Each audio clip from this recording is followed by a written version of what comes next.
Okay, in this section what I'd like to do is talk about the different approaches there are to testing functional programs. From an ad hoc test as you go approach to a more formal, a more powerful mechanism of property-based testing. And let's see how that works out. We've got 4 levels of testing. As I say, the simplest approach is to test as we go. The code we're testing is in the square at the right, and what we do in the shell as we go, we compile the program and we write some tests just to check that the program is doing what we would expect it to. And this is often what functional programmers do. What's unfortunate is we tend not to record those tests in our programs. So we do the testing as we do the development, but then they get lost. But of course we could record them as ad hoc unit tests. So here are the tests again. What we could do is add them as tests to the module. And then we'd have test 1 doing the first comparison, test 2 doing the second. And then we have recorded what our tests are, and then of course we can do regression testing if we were to change or extend the definition of take. So that at least records the tests, and then we have to apply the tests by hand by calling test 1 and test 2. Now, a test framework or a unit test framework allows us to get some support for doing what we've just done in an ad hoc way. And EUnit is the unit testing framework for Erlang, and it comes as part of the standard Erlang distribution. And what you can see here is the way that the tests that we've written so far are written in EUnit. We can test for equality, we can also test for raising an error, raising an exception, for example. So we can do positive and negative testing, which is rather more difficult in a completely ad hoc way. Well, I guess you have to catch the exception. We've not talked about that. So EUnit provides a framework in which we can perform tests. Now, here are 2 tests, and if we call test:test,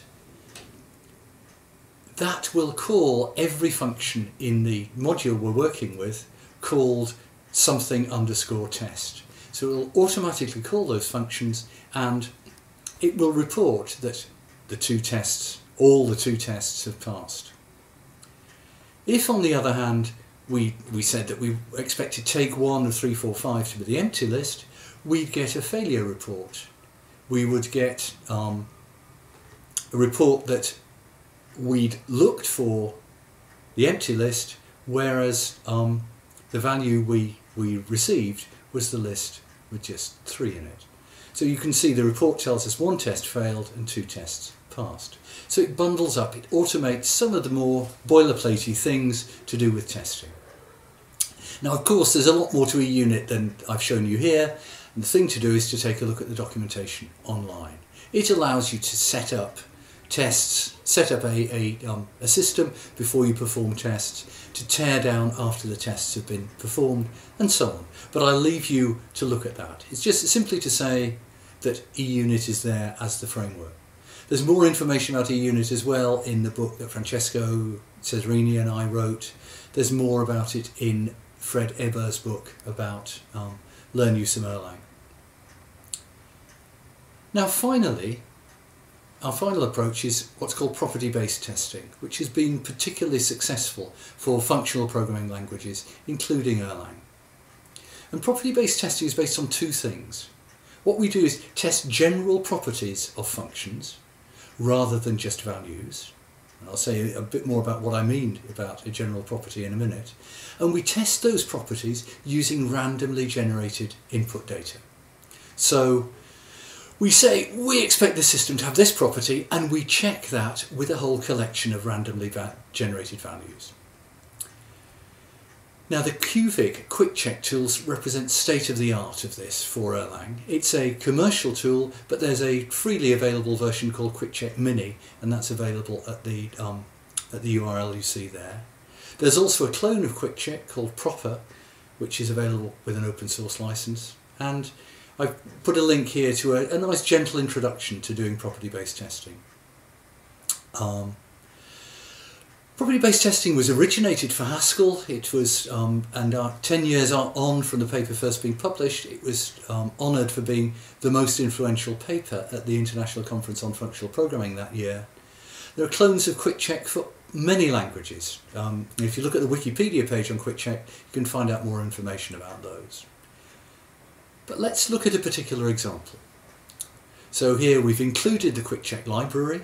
We include EQC, include EQC.hrl. And what you see here is a statement of a property. And the property we've got here is that length of take n of x's should equal n. So it says if we take n elements from a list, we ought to have n elements. And the property says this should hold for all natural numbers and for all lists of natural numbers.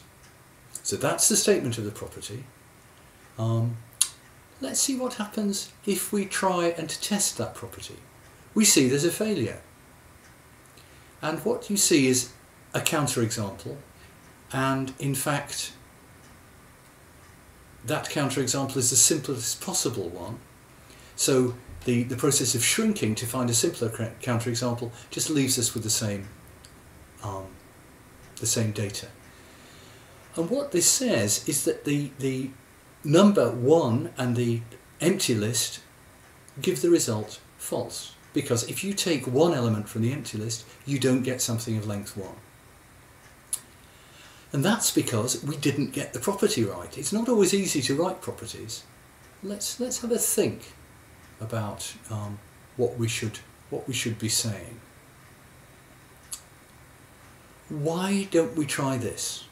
This says something rather more subtle.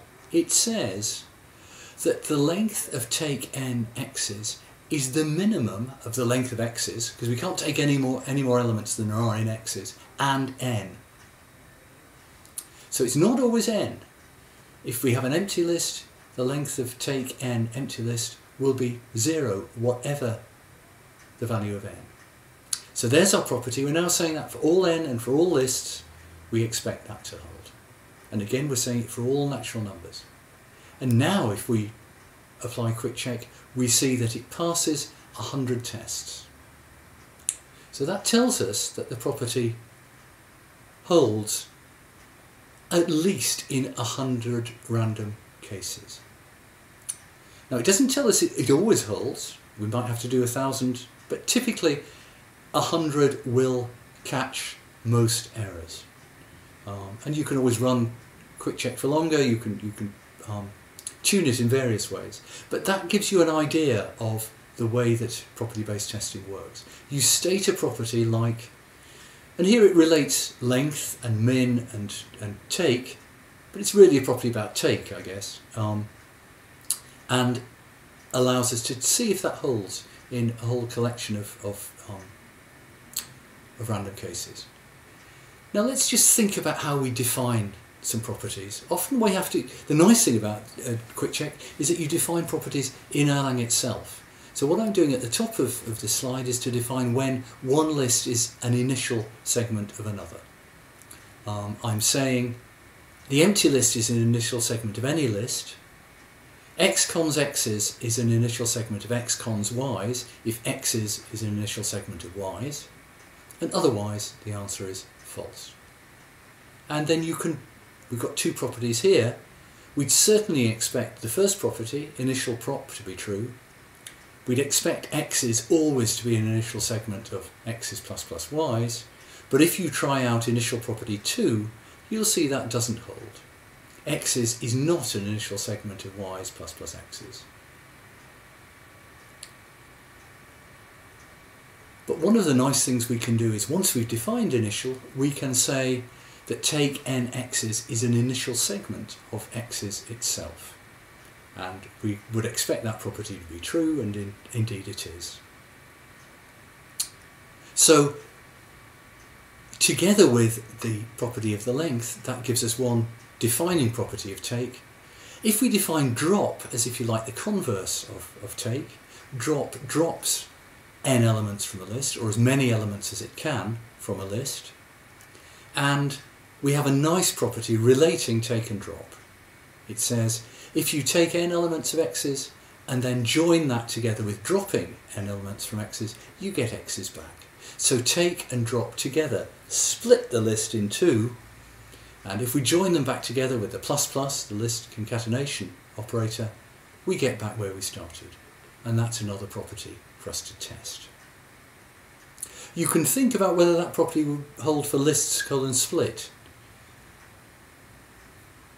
I think you might see that it won't hold, and you need to modify it slightly, because list split is a bit more picky about the relationship. You can only take up to length x's many elements from a list x's, whereas with our definitions of take and drop, you can take as many as you wish.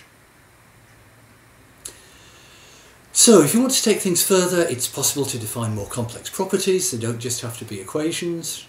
It's possible to define more complex generators for all sorts of types, like booleans, but also structured tuples, lists, and so on. And it's also possible to test stateful systems. We've just talked about the functional aspect of systems here, but you can test stateful systems in a similar way. So, just to summarise what we've talked about here, 4 approaches to testing. Often the one that gets done while you develop is testing as you go in the Erlang shell. You maybe record some of those as ad hoc unit tests in your files. You maybe turn those ad hoc tests into tests within a test framework. That again makes regression testing that much easier. But you may then decide to move away from unit tests to writing property-based tests, which test the validity of for all properties on random values. And as I say, there are details there about how you can download Quick Check, or if you Google for proper, you can get information about that too. So that's it, and I hope that gives you an overview at least of the sort of things we can do for testing functional programs written in Erlang.